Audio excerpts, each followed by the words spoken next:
کہ تابع ہو جانا تقلید ہے، تابع داری، تقلید کر لینا، پیچھے پیچھے چلنا، جیسا کوئی شخص کیا ویسا ہی کر لینا. وہ ہے بچہ اپنے بڑوں کو دیکھ کر تقلید کرتا ہے. بات سمجھ میں؟ بڑے جب نماز پڑھتے ہیں بچہ بھی نماز پڑھنے لگتا ہے. بات سمجھ میں تھی؟ یعنی وہ بھی سجدے کرتا، وہ بھی رکوع کرتا، وہ بھی نماز کی حرکتیں کرتا ہے نا. تو مطلب یہ نکلا کہ بغیر فہم کے، اسے فہم نہیں ہے نماز کا مگر حرکتیں کر رہا ہے، اسے کہتے ہیں تقلید. بات سمجھ میں؟ یہ تقلید ہے. صوفیہ جو ہوتے ہیں وہ تقلید نہیں بلکہ تحقیق پر قدم رکھنے والے. بات سمجھ میں؟ جو حکمت خداوندی کو حاصل کرنے والے. اللہ تعالیٰ نے ایسے بندوں کو بھی پیدا فرمایا جن کی صلاحیتیں حکمت پر عمل کرنے والی رہی. بات سمجھ میں؟ ان کو صوفیہ کہا گیا. تو یہ صوفیہ جو لوگ ہیں یہ حکیم ہیں، حکمت پر عمل کرنے والے ہیں. یہ بھی سرکار دو عالم صلی اللہ علیہ وسلم کے ذریعے سے ہی ملا. سرکار نے قرآن بھی سکھایا اور پھر تزکیہ نفس بھی کیا، پھر حکمت سے بھی نوازا. 3 کام سرکار دو عالم صلی اللہ علیہ وسلم اس عالم میں آ کر کرے. بات سمجھ میں؟ علم بھی دیا اور نفس کو بھی پاک کیا اور حکمت سے بھی نوازا. ہمارے نواز صاحب حافظ ہیں، انہوں میرے خیال سے وہ آیت سمجھ گئے ہوں گے، اگر پڑھ کر سنا دیں گے تو بہتر ہوگا. وَيُعَلِّمُهُمُ الْكِتَابَ وَالْحِكْمَةَ وَيُزَكِّيهِمْ إِنَّكَ أَنْتَ الْعَزِيزُ الْحَكِيمُ. بات سمجھ میں؟ یعنی سرکار دو عالم صلی اللہ علیہ وسلم یعنی سرکار نے سکھایا، علم عطا کیا. سرکار کو سکھانے والا جب بتا دیا گیا، سیکھنے والے کیسا بولتے ہیں؟ قرآن کہہ رہا ہے سرکار معلم ہے کائنات کے. بات سمجھ میں؟ اس آیت میں سرکار کی شان ہے نا. یہ آیت سرکار کی شان بیان کر رہی ہے. اس آیت میں کیا بیان ہو رہا ہے؟ وَيُعَلِّمُهُمْ، یہاں سب کے طرف اشارہ ہے. وَيُعَلِّمُهُمْ نہیں، ہاں کل کا کل آ گیا نا. ہاں کل یعنی تمام کے تمام. سرکار دو عالم صلی اللہ علیہ وسلم سب کے استاد ہیں. بات سمجھ میں؟ صحیح جا رہا ہوں نا میں؟ ہاں سب کو پڑھانے والے. کیا پڑھائیں؟ وَيُعَلِّمُهُمُ الْكِتَابَ، یعنی جو اللہ تعالیٰ نے جو کتاب بھیجا اس کتاب کے بارے میں سرکار نے سب کو پڑھایا، سب کو پڑھا. اس کے بعد کیا ہے؟ والحکمہ، اللہ نے جو حکمت نازل فرمائی، حکمت جو عطا کی وہ بھی سکھانے والے حضور. بات سمجھ میں؟ اس کے بعد وہ یزکیہم، یعنی نفسوں کو پاک کیا. تو سرکار دو عالم صلی اللہ علیہ وسلم کتابہ کا لفظ جو ہے وہ شریعت ہے، اور تزکیہ نفس یزکیہم نا، یزکیہم، ہاں وہ جو لفظ ہے طریقت، اور حکمہ کا لفظ جو ہے وہ ہے حقیقت تو معرفت. بات سمجھ میں؟ تو سرکار دو عالم صلی اللہ علیہ وسلم سے جاری ہے یہ علم، شریعت کا، طریقت کا، حقیقت و معرفت کا. بات سمجھ میں؟ یہ تینوں علم سکھانے والے حضور اقدس صلی اللہ علیہ وسلم. اللہم صلی علی سیدنا محمد رسول اللہ. بات سمجھ میں؟ یہ تینوں علم. تو جسے حکمت چاہیے، جس کے پاس حکمت حاصل کرنے کی صلاحیت ہے وہ حکمت حاصل کرے. جسے علم کلام یعنی کتاب کا علم حاصل کرنے کی صلاحیت ہے وہ علم کتاب یعنی علم کلام حاصل کرے. جسے یزکیہم یعنی فقہ سے مسائل بنتے ہیں، نفس پاک ہوتا ہے، جسے طریقت بھی کہتے ہیں. تو وہ جسے حاصل کرنا چاہتا ہے وہ حاصل کرے. سمجھ میں؟ صلاحیت کے اعتبار سے ہے، رتبہ صلاحیت کے اعتبار سے دیا گیا ہے. تو جو شخص جس رتبے کے لائق ہے وہ شخص اس کی قابلیت رکھتا ہے. بات سمجھ میں؟ ہاں. تو اب ایک دوسرے سے اختلاف کرنا یہ تو بے وقوفی ہے. اب اختلاف کی بات ہی نہیں ہے، بلکہ صوفیہ کے درمیان میں، جب صوفیہ کے درمیان میں ایک دوسرے کے لیے اختلاف ہی نہیں ہے. ہاں بات سمجھ میں؟ یہ ہے صوفیہ. صوفیہ کی گروہ سے فرقے نہیں بنتے. بات سمجھ میں؟ ہاں جتنے بھی فرقے بنے ہیں وہ علم کلام وغیرہ میں سے بنے ہیں، فروعی مسائل کو لے کر بنے ہیں. فقہ میں مفتیوں کے درمیان میں اختلافات کی وجہ سے فرقے باندھے گئے ہیں. تقلید اور تقلید نہ کرنے والے ہے نا، مخلد اور غیر مخلد، یہ فرقے بن گئے ہیں. مگر یاد رکھو صوفیہ کے درمیان کوئی فرقہ نہیں. ہاں صوفیہ کے نام کئی ہیں، فرقے نہیں.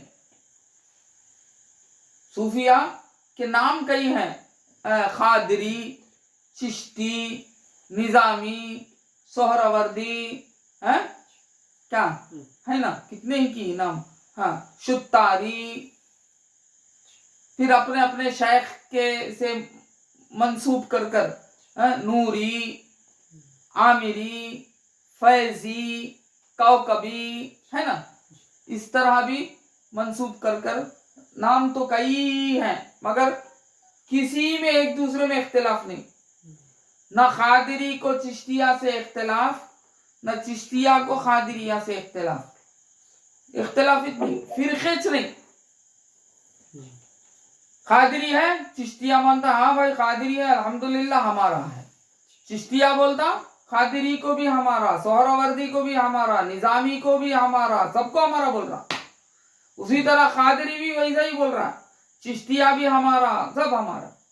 بات سمجھ میں؟ کیونکہ یہاں علم کیا ہو جاتا، عروج پا لیتا ہے. بات سمجھ میں؟